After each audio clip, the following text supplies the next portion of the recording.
Welcome, Black here from Castle Black Gaming, and this is a review for the Robert Space Industries constellation Taurus. My reviews are meant to be packed with tons of info given at my normal no time wasting format. If you like what I do, then please do all the things to help, and also consider joining our Discord for more hands-on help, or to just chat about the game, or maybe some of the cool things out and about in the nerd culture realm. Now with that out of the way, let's get to it. First here on the screen are the stats for the ship. Understand that the Constellation class of ships have 4 variants that support different roles. The Taurus's role is that of the freighter class to safely haul quite a bit of cargo for a ship in its class and price range, which is why well over half of the ship is made up of multiple cargo holds, so it really stretches how much cargo this thing will hold, compromising on living and comfort for the sake of fitting in every last bit of cargo possible.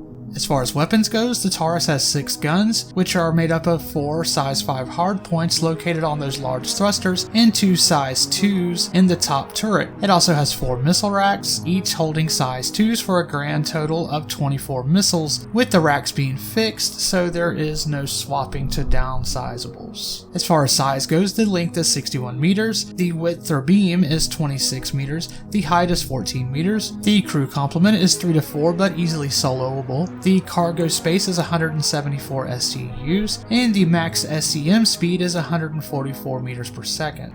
As far as the components, it has 1 size 3 shield, 2 size 2 power plants, 2 size 2 coolers, and 1 size 2 quantum engine. It has 28 thrusters for thrust stabilization or maneuvering, and there are 2 size 1 hydrogen fuel tanks and 1 size 2 quantum fuel tanks.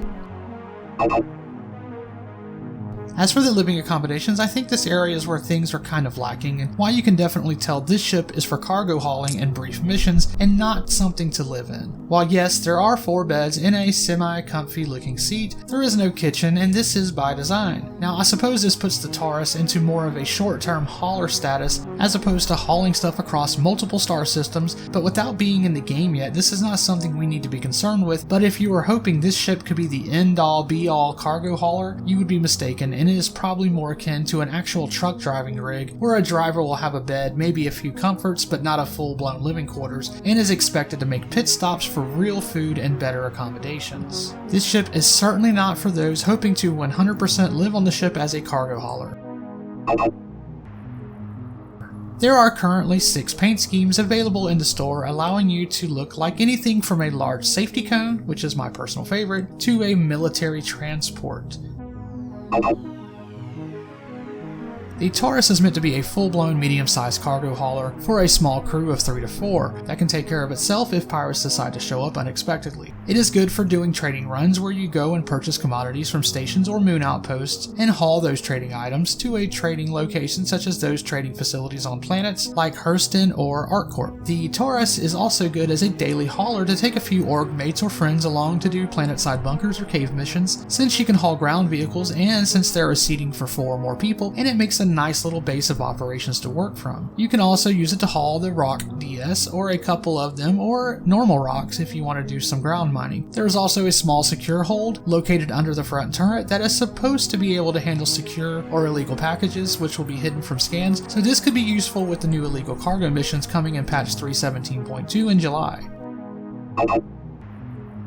Currently, as of this video, the Constellation has about 90% of its gameplay functioning, since it is a cargo hauler and there is plenty of cargo to be bought, picked up, and transported and sold within the game. But there is a component of the ship that is set to change possibly within the next few months or within the year, with the arrival of the new updated cargo system coming with 3.18 in the fall of 2022. The bottom man turret, which is set to be tractor beams to move cargo into the bottom hold of the Taurus. We currently do have handheld tractor beams, but have yet to see how ship tractor beams function, and no word 100% on if those ships that have tractor beam functionality will have that with the cargo revamp, or if it will come at a later time. But as a cargo hauler, the Taurus is very capable as of this video, and one I personally use to do space trucking or to haul loads of quantanium from the refineries to the markets on planets. There are also some who use the Constellation class of ships to do the higher tiered bounties due to its many guns, but this is not a ship I have used for that purpose, but have seen popular streamers do so. I've also seen many streamers who pirate, not always eager to go up against the Constellation class of ships, so there is definitely a sense of this ship being able to take care of itself in a fight, which is part of why it is one of the best cargo haulers of its size, because it also has some defensive capabilities. Another gameplay loot briefly mentioned in the last segment is land mining using ground vehicles, and it is quite capable at this, especially if you need to haul multiple mining vehicles for you or friends. Solo, you could fill up 2 rock vehicles before returning to sell items, or you and a friend could each park in the cargo elevator and do them together.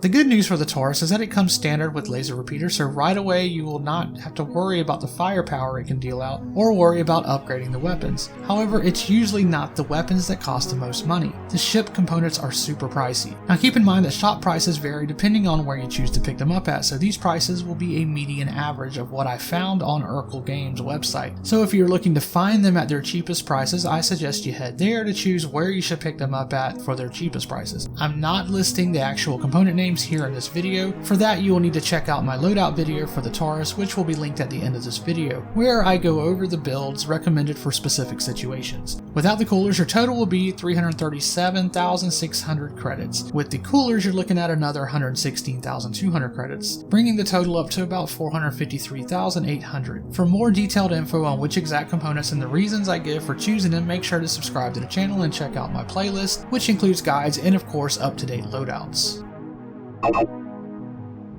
Alright, so the first half of this video has been mostly facts. Now we come to the part where it's more subjective, and although I try not to really push my opinion too much on others, I will give my take coming from a reasonable place, trying to avoid hyping things for the sake of hype. As for the looks, I'm a fan of this design. I know there are some that are not fans of this ship's design, and I think this comes from what I can tell are fans who have been around maybe since the beginning, but it feels like many of the old timers who have been supporting the game since around the beginning are not a fan of the Constellation stylings. I for one love the look of this ship, both outside and in. It has a specific bulky stylization that reminds me of fleet ships you might see in media such as Battlestar Galactica, or even some of the background ships in Star Wars. You know, those that are not prominent and usually not the focus of a scene unless they're being destroyed as they try to warp. I for one love the large boosters in the back and the elongated shape of the ship overall. Inside, it is not too fancy, but definitely a step up from Drake. The ship might not be one that hides all of the inner workings behind fancy design, but for me it doesn't have to, because that's how I like my starships to look, like they're actually lived in and used starships. The ship is functional and the look screams that, which is pretty much all I could ask for.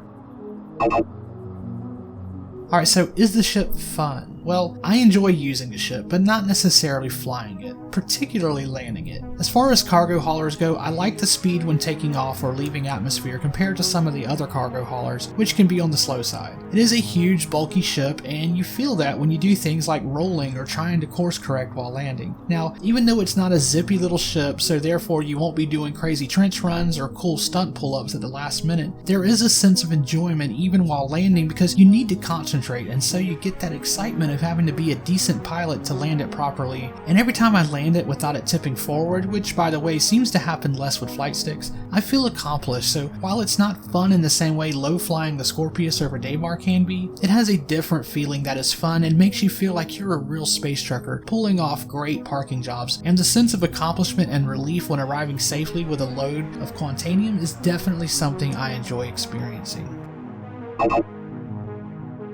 Alright, so with this category, I'm biased, so let me tell you up front that I own this ship with real money. I've never plopped down more than $100 on this game at any given time. What I have done though is upgrade ships here and there, like with $15 to $20 per month, and not even every month. I usually always have a ship that I am working toward long term, so I might have an Aurora that I want to upgrade to a Titan, or the Mule up to the Cutlass Black, so I'll just keep tossing $10 to $15 at it, moving it up slowly toward that goal. I did this with my Taurus. I went from an Aurora all the way up to the Taurus over a period of like maybe 9 months. I chose the Taurus because for the cargo size, it was to me the best deal. The ship in game is over $3 million, so is it worth that expense? I'd say maybe. For close to 5 million, you can get the Caterpillar that has almost 3 times the storage, or the C2, which holds even more. Honestly, with that comparison, I think the Caterpillar should be a between price point and probably closer to the 4 million mark to give these 3 ships an equal feeling. Because of that rate, the C2 seems like a much better bargain for what you get. But this is not about those ships. This is about the value of the RSI Taurus, and I think based on my utilities and roles for this ship from earlier, that it is worth it even grinding out the credits, because you're not just getting a cargo hauler, but so much more. I fully expect the prices both in-game and out to jump around as more cargo ships like the whole series become available and cargo features are fleshed out. For anyone who's serious about cargo hauling or just want a ship that is versatile with being able to lug around multiple ground vehicles, I would say that the value for the Taurus is real.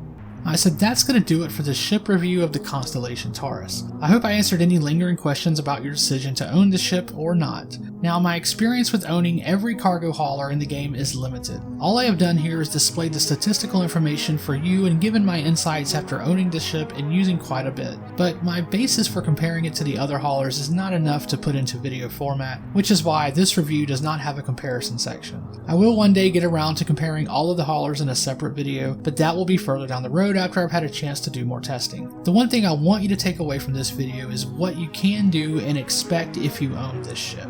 If you own it or bought it based on this video, I want to hear about that. So please comment down below, and remember that I read all the comments, and so far I'm able to keep up and respond back to each one. Remember to be kind to your fellow gamers, always listen to the end of my videos because I usually drop Easter eggs, and stay positive citizens.